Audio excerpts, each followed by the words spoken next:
Seja bem-vindo ao curso Esfera. Bom, nós estamos aqui para dar uma dica de controle de constitucionalidade e mostrar que o controle não é um bicho de 7 cabeças. Pelo contrário, é uma aula técnica, simples, que se você falar claramente, o aluno vai aprender.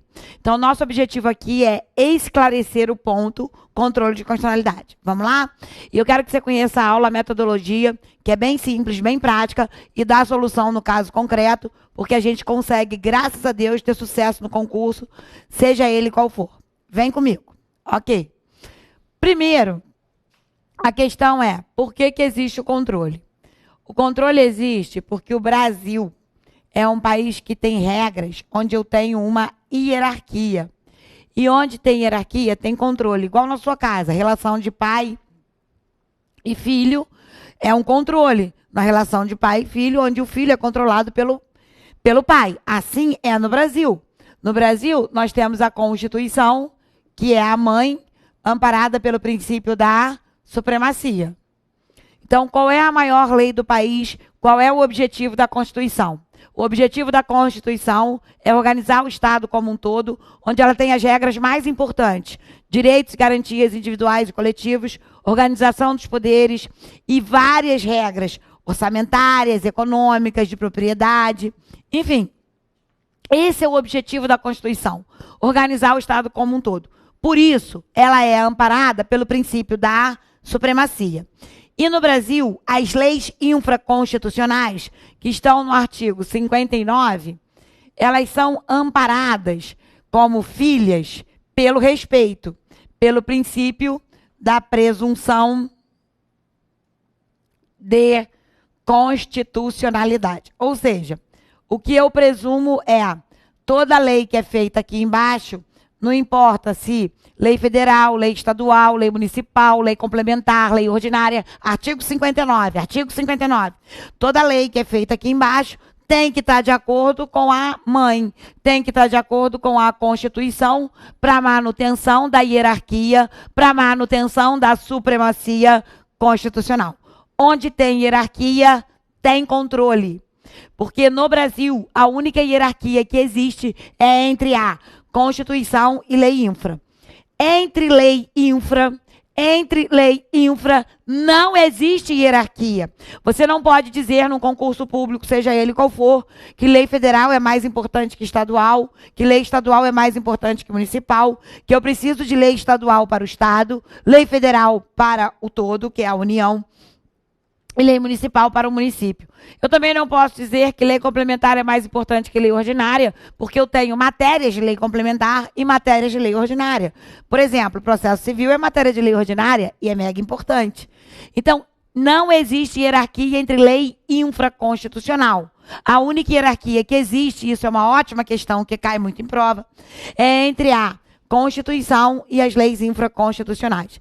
E por isso que se uma lei infra fere a Constituição, o Supremo Tribunal Federal, que tem como função precípua guardar a integridade da Constituição, ele recebe uma ação chamada ação direta de inconstitucionalidade. Então, o Supremo recebe uma ADIM, onde eu digo, Supremo, a lei produzida pelo Estado X é inconstitucional. Se realmente aquilo ocorre, o Supremo declara a inconstitucionalidade para a manutenção da supremacia. Perfeito? Então, o controle existe porque existe hierarquia. E ajuda o controle de constitucionalidade também. O que ajuda é que a nossa Constituição ela é formal, cheia de forma, e ela é rígida. Primeiro, ela só pode ser alterada por emenda. Então, alterar o texto não é fácil, e de certa forma, como não é fácil alterar o texto, isso mantém uma segurança dentro dos termos constitucionais, porque o texto não é alterado a todo momento. Então, isso mantém o controle. E, além dela ser rígida, ela é formal, ela é cheia de forma pré-estabelecida. E essa formalidade, como uma pessoa formal, ela exige muito cuidado aqui embaixo quando as leis são produzidas. Então, por isso que a maioria dos vícios no mundo jurídico, eles são o quê? Constitucionais. Por que a maioria dos vícios são constitucionais formais? Porque a forma pré-estabelecida no texto é muito intensa. Por exemplo, lei complementar é aprovada por maioria absoluta. Se a lei complementar é aprovada com outro quórum, essa lei, na hora da votação, torna-se inconstitucional, porque o quórum, que é uma forma, não foi respeitado. Outro exemplo, iniciativa de projeto de lei. Se a Constituição define que quem começa é o presidente, e, por exemplo, a banca diz, o parlamentar apresentou o projeto de lei, quem teria que ter apresentado era o presidente, forma errada, vício formal. Então, essa formalidade acaba exigindo um controle muito grande, porque quanto mais formal é uma pessoa, mais cuidado você tem. Assim é para você entender a Constituição. Perfeito. Então, no Brasil, nós temos o controle, porque nós temos hierarquia. Toda lei que é feita aqui embaixo, eu presumo que ela é constitucional. Se ela não é, ela vai sofrer o controle de constitucionalidade para a manutenção da supremacia. Perfeito. Dentro do controle, nós temos vários detalhes. E aí eu quero destacar alguns detalhes com vocês, rapidamente, para vocês perceberem que não é isso tudo. Por exemplo, nós temos vícios materiais e formais. Vício material é matéria que eu não posso regulamentar contrária ao texto. Por que eu não posso fazer uma lei de pena de morte? Você não pode fazer porque essa matéria é proibida. Então, veja, eu preciso dar exemplos simples para vocês entenderem. As matérias, na forma que são previstas no texto, devem ser respeitadas. Se aqui embaixo é produzida uma lei cuja matéria fere o texto, essa lei tem vício material. E o que é vício formal? Eu acabei de explicar. É quando uma forma pré-estabelecida no texto, ela é atingida. Exemplo. Artigo 69. Lei complementar é aprovada por maioria absoluta. Se a lei complementar é aprovada com outro quórum, forma errada. Então, vício material, matéria. Vício formal, forma. Não é um bicho de 7 cabeças. Quanto ao momento do controle, agora são conceitos diferentes. Conceitos. Primeiro conceito, quais são os vícios? Segundo conceito, em que momento se realiza o controle? Então, quando eu estou fazendo a prova e a banca me pergunta qual o momento do controle, é esta pergunta. Qual o vício? É esta pergunta. Eu preciso me localizar. Perfeito. Então, o momento ele é preventivo ou repressivo. Pensa com a professora, vocês são sobrenaturais. Entenda, quando você namora uma pessoa inócua, aí sua mãe diz, desmancha com esse cara que não vai dar certo. A mãe está fazendo no namoro o controle preventivo. Aí você casa com um cara e óbvio que o casamento não dá certo. Vai separar, controle repressivo. Casou, separou, repressivo. Namoro preventivo. Assim é aqui. Como assim, professora? Se o projeto de lei está sendo feito e alguém se manifesta durante o processo legislativo, é namoro. A lei ainda não está no mundo jurídico. Então, se a banca diz, o presidente da República vetou o projeto de lei. Se ele vetou e é projeto, e a banca me pergunta, quanto ao momento preventivo, porque é projeto, exatamente. Agora, se a lei foi aprovada e eu entro com uma ADI, acabou. A lei já está no mundo jurídico. O casamento já ocorreu. Exatamente, vocês compreenderam tudo. Então, se a lei já está no mundo jurídico e eu vou tirar através de uma ADIM, a inconstitucionalidade já foi produzida. A ADIM, a ADC, a DPF é controle repressivo. Agora, é quando eu me manifesto durante o processo legislativo, preventivo. Então, quanto ao momento, preventivo ou repressivo. E quanto ao sistema de controle, o Brasil adotou o sistema jurisdicional. Ana, por quê? Porque o artigo 102 diz que compete ao Supremo guardar a integridade da Constituição. Então, quem guarda a integridade no Brasil dos 250 artigos é o Poder Judiciário, é o Supremo Tribunal Federal. Então, quem se manifesta e declara inconstitucionalidade, com efeito erga omnes, tirando uma lei inconstitucional do mundo jurídico, é o Poder Judiciário. Então, o controle adotado no Brasil é o jurisdicional, adotado. Mas o Brasil convive com o sistema político. Conviver não é adotar, é conviver. Não tira de vez, não resolve o problema, ajuda, mas não resolve. Entenda a diferença.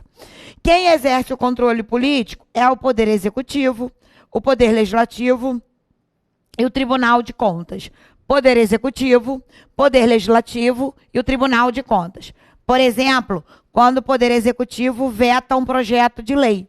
Veja, vetar um projeto de lei, pergunta a banca.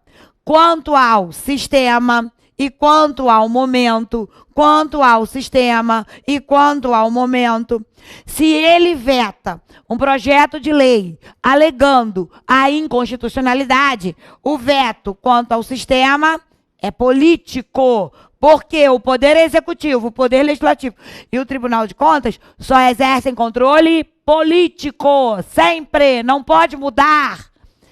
E se é projeto de lei, quanto ao sistema político, quanto ao momento preventivo. Agora, quando a Comissão de Constituição e Justiça dá um parecer num projeto de lei dizendo que ele é inconstitucional, esse parecer, no momento preventivo, no sistema político. Quando o Tribunal de Contas susta um contrato de licitação que o Executivo está executando, depende. Se o Tribunal de Contas, isso cai em prova de direito administrativo, atenção, o Tribunal de Contas pode sustar contratos feitos pelo Poder Executivo quando existe uma irregularidade e o procedimento legal foi respeitado. Se o Executivo não toma as medidas corretas, ele vem e susta. Ok, se o contrato de licitação já está sendo executado, o sistema é político, repressivo. Mas se o contrato de licitação ainda não foi executado, quanto ao sistema é político, preventivo. Então, se já foi executado o contrato de licitação, repressivo. Se não foi executado, preventivo. Perfeito, entenderam tudo. Então, o sistema adotado no Brasil é o jurisdicional. A gente convive com o sistema político, que não resolve o problema, mas ajuda nessa questão. Perfeito, professora. Então, nós temos, quanto ao vício material e formal, quanto ao momento preventivo e repressivo, quanto ao sistema, o Brasil adotou o sistema jurisdicional, convive com o sistema político e não adotou o sistema misto. O que é o sistema misto? Em outros países, nós temos o sistema misto, onde vários poderes, dentro da Constituição, se manifestam sobre a inconstitucionalidade. Por exemplo, seria uma Constituição com 300 artigos. 100 artigos, quem toma conta é o Executivo. Os outros 100, o Judiciário e o outro é o Executivo, né? Então, cada 100 artigos, eu dividiria entre os 3 poderes. E eles poderiam declarar a inconstitucionalidade. No Brasil, não é assim. Porque quem toma conta dos 250 artigos é o Poder Judiciário. O Brasil não adotou o sistema misto. Beleza? Perfeito. Então, o Brasil adotou o sistema jurisdicional e convive com o sistema político. Mas eu tenho que entender que quando a banca me pergunta, são vícios? Resposta. Quanto ao momento? Resposta. Quanto ao sistema? Resposta. Cada instituto gera no concurso uma resposta. Fui clara, não fui? Perfeito. Ok. E como se discute o controle? Através de 2 ações. Porque o único meio de você chegar perante o Poder Judiciário é através de uma ação judicial. Se eu quero chegar perante o Judiciário, não tem hashtag mimimi. Eu tenho que construir uma ação. Então, o controle, ele é discutido através de 2 ações. Eu tenho a ação de controle concentrado e a ação de controle difuso. Esse nome foi criado, entenda isso, considerando a estrutura do Poder Judiciário. Concentrado se concentra na cúpula. Difuso se espalha na estrutura do Poder Judiciário. Então, a ação de controle concentrado começa na cúpula. Se eu quero discutir a Constituição Federal, eu vou no Supremo. Se eu quero discutir a Constituição Estadual, eu vou no Tribunal de Justiça.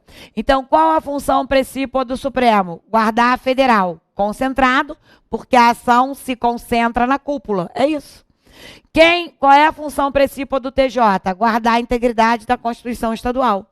E a ação de controle difuso, ela começa na primeira instância, na vara, através de uma ação ordinária. Então, eu posso discutir o controle numa ação de controle concentrado, onde a ação já se inicia na cúpula, ou difuso, onde a ação começa na instância inferior, na vara, perante o juízo. Ok, através de uma ação ordinária. Aqui é que eu tenho ADI, ADC, ADPF e ADO. E aqui é uma ação ordinária comum que eu vou começar perante o juízo. Então, eu posso discutir a Constituição aqui ou aqui. E é isso que eu vou mostrar agora. Como eu discuto aqui e como eu discuto aqui. Quem pode ir ao Supremo e quem começa essa ação. Então, este quadro, agora, eu vou explicar passo a passo. Como se diferencia a ação de controle concentrado e difuso. Ponto. Perfeito. Por isso, que como cada ação usa um caminho, a doutrina diz que quanto às ações, quanto aos meios e às vias, o controle é jurisdicional misto. Esse misto não tem nada a ver com outro misto. O direito constitucional usa a mesma palavra com explicações diferentes. Cuidado com isso. Por que quanto às ações é jurisdicional misto? Porque todas as ações são perante o Poder Judiciário e eu tenho quantas ações? Duas, misto. Uma de controle concentrado e uma de controle difuso. A de controle concentrado, a inconstitucionalidade, ela é discutida de forma direta, pela via direta. A de controle difuso, eu vou mostrar pela via incidental. Então, enquanto em uma ADIM, que é controle concentrado, é uma ação que inicia diretamente no Supremo, e todos sabem disso hoje, aparece na televisão. O Supremo recebeu uma ADIM, o Supremo julgou uma ADIM, julgou uma DPF, ação de controle concentrado. Nesta ação, a inconstitucionalidade é discutida pela via direta, diretamente no Supremo. Por isso que o nome da ADIM é ação direta de inconstitucionalidade. Ou seja, via direta, ação direta, via direta. E na ação ordinária de controle difuso, isso vai buscar processo civil, a inconstitucionalidade é discutida pela via incidental.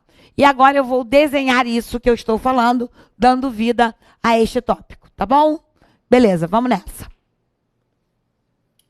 Veja, a ação de controle concentrado, ela só pode ser provocada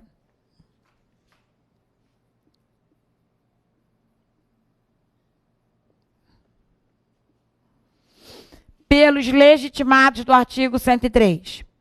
Os legitimados do artigo 103, eles têm autoridade em todo o território nacional.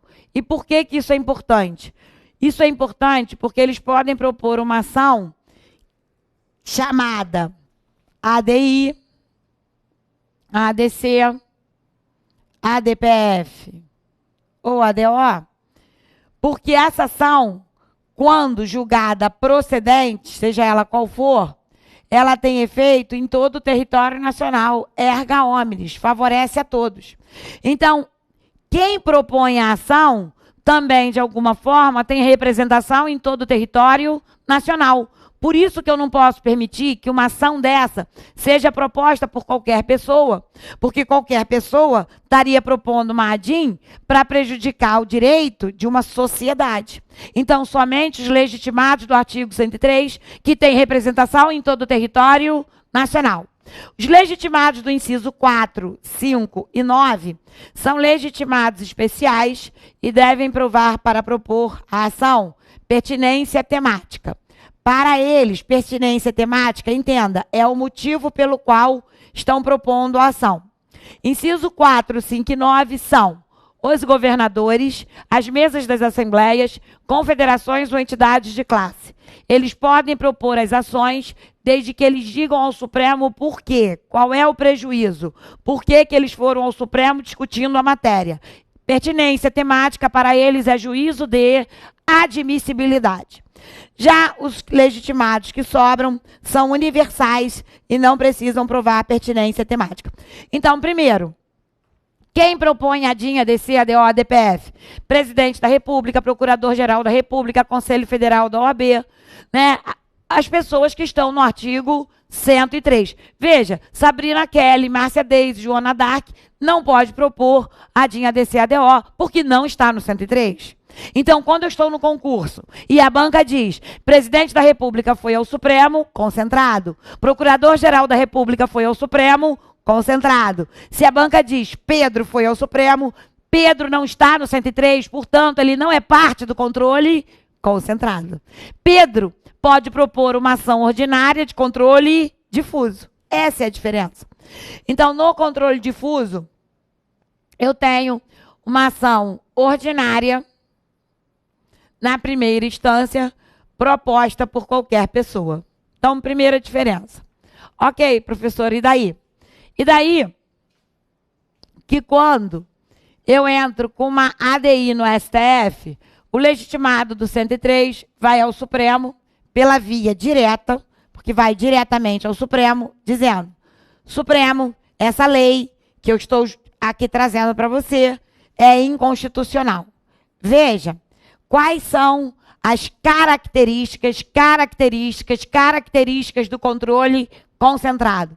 O controle concentrado é discutido pela via direta, porque a ação inicia-se diretamente no Supremo Tribunal Federal.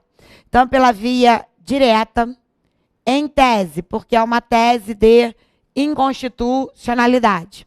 É uma tese que pode ser confirmada ou não pelo Supremo Tribunal Federal. Por isso que a DIN e ADC, ADI e ADC têm natureza dúplice. Tem natureza dúplice. O que é isso? Eu vou ao Supremo dizendo, ó, Supremo, essa lei é inconstitucional. Se o Supremo diz que a ação é improcedente, se ela não é a contrário senso, ela é cons. Então eu vou, Supremo, essa lei é inconstitucional. O Supremo diz, ó, aqui a mão, ó, não é. Se ela não é ela é cons. O que é uma ação de natureza dúplice? É aquela que você vai pedindo uma coisa, se você não conquista o que pediu, automaticamente você consegue o contrário do que pediu. Ok, então eu vou ao Supremo dizendo, Supremo, essa DIN, essa lei é inconstitucional. Perfeito, é uma tese de inconstitucionalidade pela via direta. Os legitimados do artigo 103 são interessados, não são partes, porque parte, processo civil, diz, é quem tem legítimo interesse. O interesse aqui é o interesse público. É abstrato.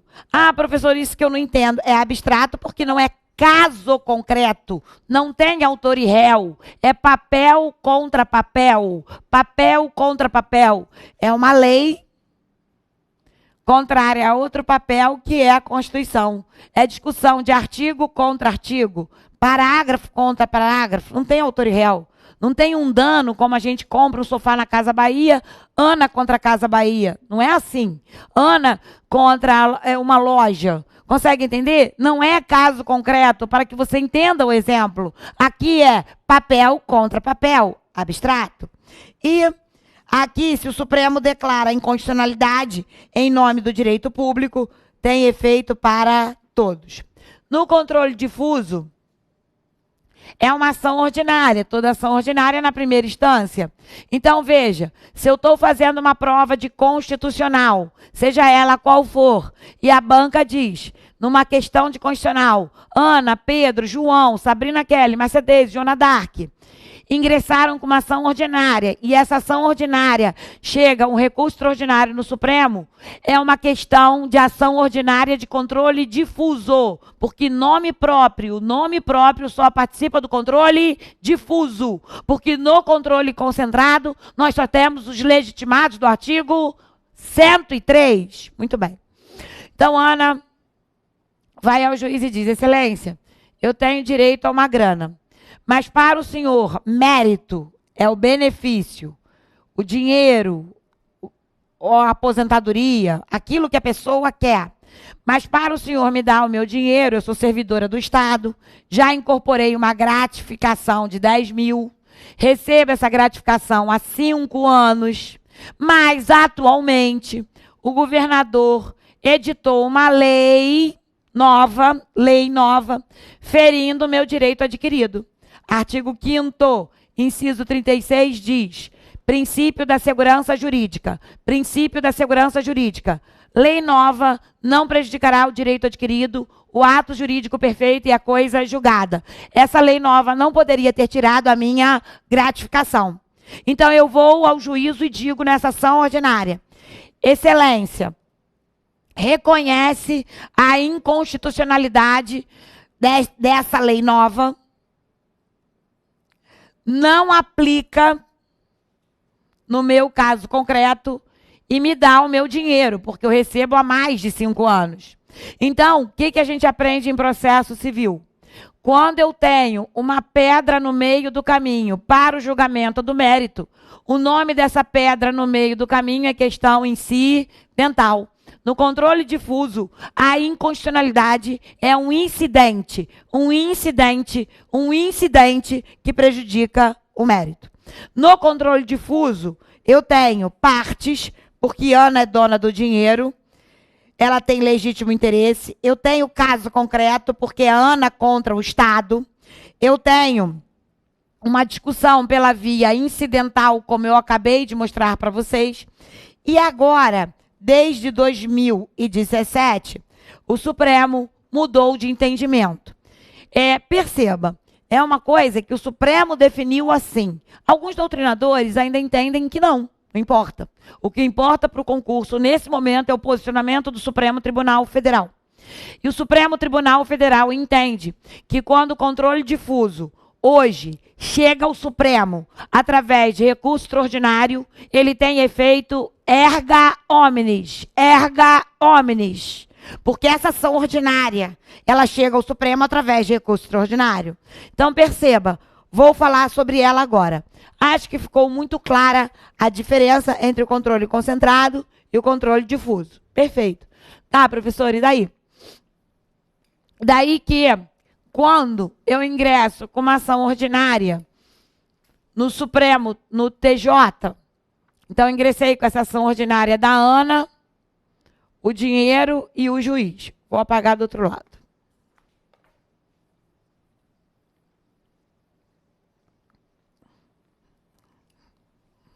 Pronto, vou deixar só ele ali.